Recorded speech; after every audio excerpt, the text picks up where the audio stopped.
it's Hailey, aka Hailey's Hobbies, and welcome back to my channel where I talk about my hobbies. As you can see by the title of today's video, we are doing a July wrap-up, everything that I read in July, and it's actually not the end of July. Normally I film this on like the day before or like the last day of the month and then upload it whenever the next Sunday is or whatever, but it is actually like July 25th, so we still have a couple days left of July. However, I'm moving out of this apartment at the end of the month, and I just won't have time to film this video and edit it and get it up when I want to. So I'm just gonna go ahead and film it and then kind of give you all an idea of what I think I'm gonna finish in this last week. Let's just get into it. I read a lot of good books this month and also some that were okay. I basically have read all fantasy. And normally I like to switch up the genres every time I read, but I just have been in a massive fantasy kick. And I did a 24-hour readathon, which has gone up by now, and in it I read like a new series, and then I was just obsessed with that series. So I was just, there's been a lot of fantasy. Anyway, let's just jump right into it with the first book that I read. I borrowed this from my roommate, and it was Half a Soul by Olivia Atwater. I really enjoyed this. If you don't know what it's about, your main character's name is Theodora, her nickname is Dora, and when she was younger, half of her soul was stolen by a fairy, and so because of that, she isn't very like emotional. A lot of her emotions are very muted. Like, she knows she should be feeling some things, but like she just really can't, you know, place that feeling. She doesn't know she just doesn't experience those feelings the same as other people. I thought this was a really interesting take with the main character, because normally when you're reading in the main character's point of view, you know everything like about how they're feeling, what they're thinking. In addition to like a fantasy element with the fairy and like some magic and stuff, this is also set in the Regency era. So because Dora can't really feel things very well, she can get herself into some predicaments without really feeling them. She doesn't really feel the embarrassment, and because of that, she gets into some like questionable things that could like totally ruin a young lady. And then we also have the love interest. His name is Elias. He's like a wizard. I really liked him. I thought he was funny. He reminds me of just like a magical Mr. Dorothy kind of thing. Dorothy? Oh my god, Darcy. Wait, what? Where did I get Dorothy from? But yeah, we have a magical Mr. Darcy, and I think he was really fun, and you kind of get him trying to help Dora kind of figure out what's going on and eventually potentially get her soul back.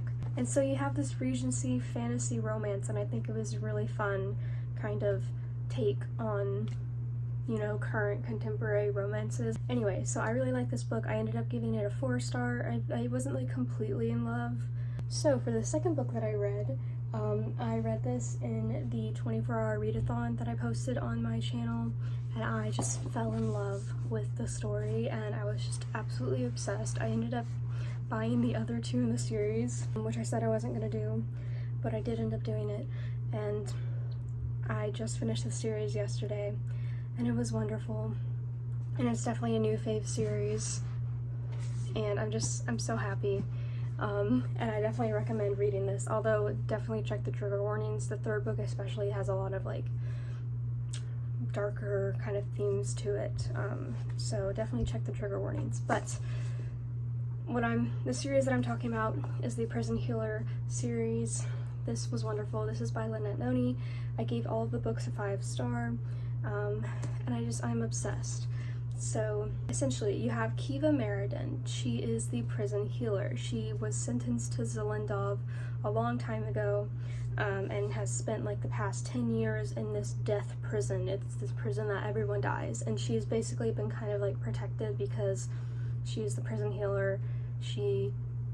She's the doctor basically, and so she kind of has like a bit of a protection because of that. A lot of the prisoners die from like hard labor and just awful conditions in the prison. It's like the worst prison you can go to. It's basically a death sentence. No one comes out. How this story all starts is that we're set in like the kingdom of Avalon, and there were two like magical kind of family lines in this kingdom, and one of them currently has a throne and the other one is trying to get the throne, and they're known as like the rebel kind of line. Essentially how this kind of gets started is that the rebel queen shows up at Zelindov. She is captured and taken to Zelindov, and she's terminally ill, she's blind, and she's sentenced to the trials by ordeal, which is reserved for like the most notorious criminals. It is a series of elemental challenges, so in this world we do have magic, we have the elements. Essentially the queen is sentenced to the trials by ordeal, so she's gonna have to face water, fire, air, and earth, and no one makes it through. If you are the like few people that do make it through, you are granted freedom and absolved of all charges. Kiva gets a message from her family saying, "Don't let her die, we're coming." And so Kiva is like, what the heck? And ends up volunteering in place of the rebel queen, and now faces all of the trials. And at the same time there's a prison rebellion brewing, there is a plague that's going on, and then there's also a bit of a romance in the story as well. And that is the prison healer. Don't worry, all of that stuff is on the back, so I didn't spoil anything. And I just really, really loved it. There was so many twists and turns that I was not expecting. The last 2 pages, talk about a plot twist. I was just not expecting that at all. So yeah, I just really loved it, and it was such a wonderful book and a wonderful world to be in. We're set at a prison, so like, I don't know, I really liked that setting. I thought it was a really cool setting because I feel like I don't ever read fantasy books with prisons as like the setting. I gave it 5 stars. Anyway, so then the next book that I read was also a part of my 24-hour readathon, if you watched that, and that was the first book in the Beyonders trilogy. Yeah, it's like A World with No Heroes, and that was an interesting story. I gave it like a 3.5 stars. I really loved the beginning. Essentially you have Jason, who is, what is he, like 14 or is he 12? I don't even know. But he ends up in this world called Lyrian, I think is the world. He like just falls down like a hippo's mouth, and it's like turned into a portal, and he gets transported into this mysterious world. And eventually he like makes his way to a library and is trying to find a way home, and stumbles upon this book, reads it, and then realizes, or doesn't even realize, but is just now thrust into this witch hunt, I guess, against him, and like he has to try and now defeat the emperor wizard ruler who is evil.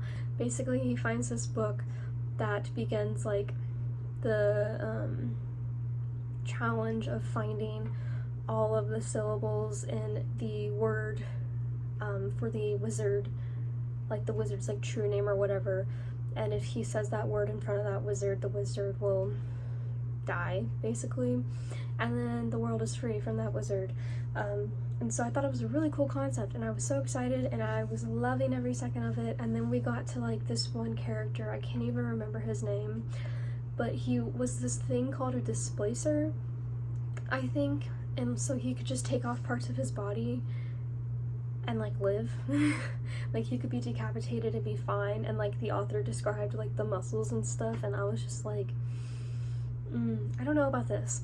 And it was just like this weird world, and like things were just gross in a sense. I didn't really like it. It kind of took down the enjoyment for me. And then I also just felt like the kids never did anything on their own. They were always being helped by adults, and it just felt very convenient every time someone else came into the story, and it was just annoying. I did really like, there was kind of like this like question, trivia, riddle kind of segment where they were trying to get a syllable of the name, and I really liked that part.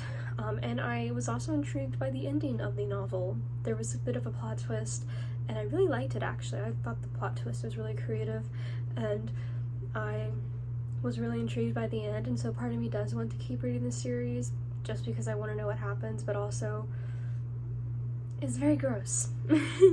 And I was like, this is like a middle grade book, and we're talking about like disconnecting body parts and stuff. This is gross.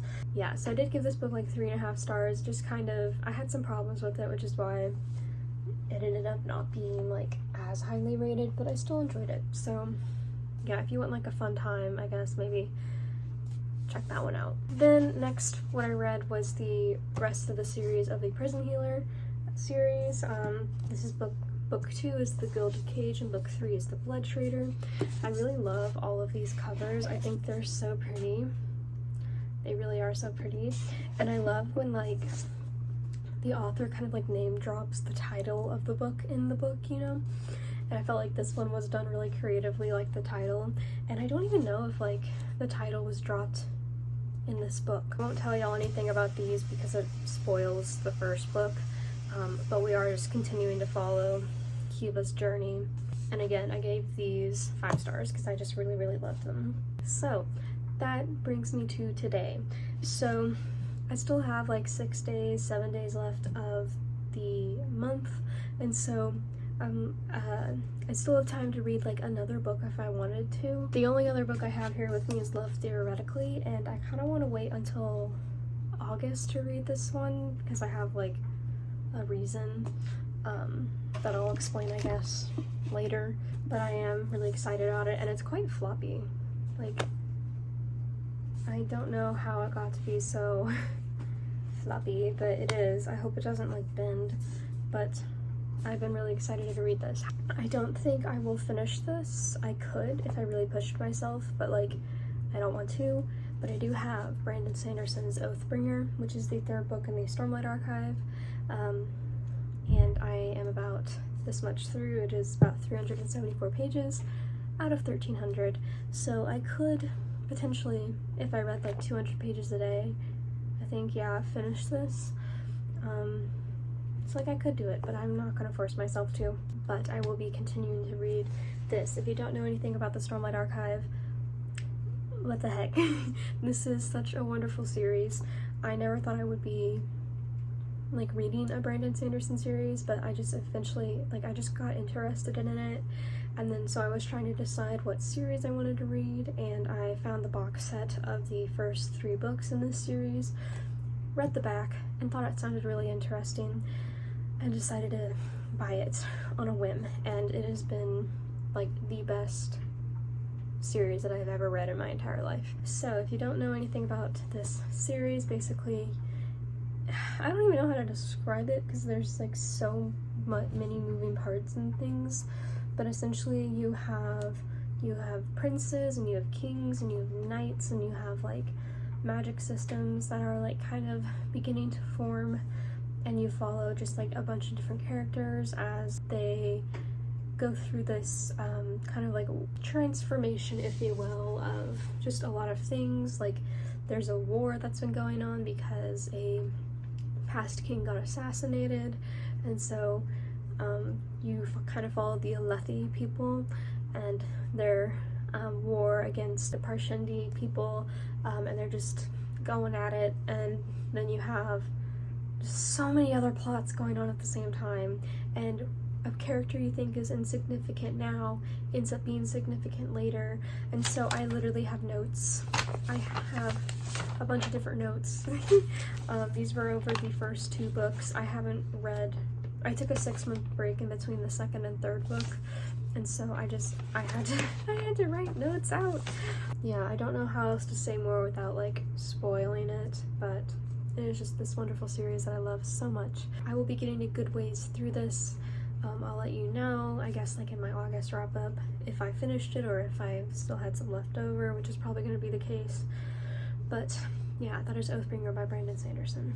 Okay, so that is everything that I read in July. Lots of fantasy, a whole series that I read, and the beginnings, or not really the beginnings, but maybe the beginnings. I don't know. Brandon Sanderson is like writing like a million Stormlight Archive novels, I think. So this is, I think, going to be the last video that you see of me in my apartment. I do have another video coming out where I do have some clips from this apartment, but this is going to be the last sit-down video. in this apartment, which is very sad. Anyway, thank you guys so much for watching. I hope you guys enjoyed this video. Let me know what your favorite read of the month was. I think mine definitely was the Prison Healer series. Just so good. And yeah, don't forget to like, comment, and subscribe, and I will see you guys in the next video. Bye!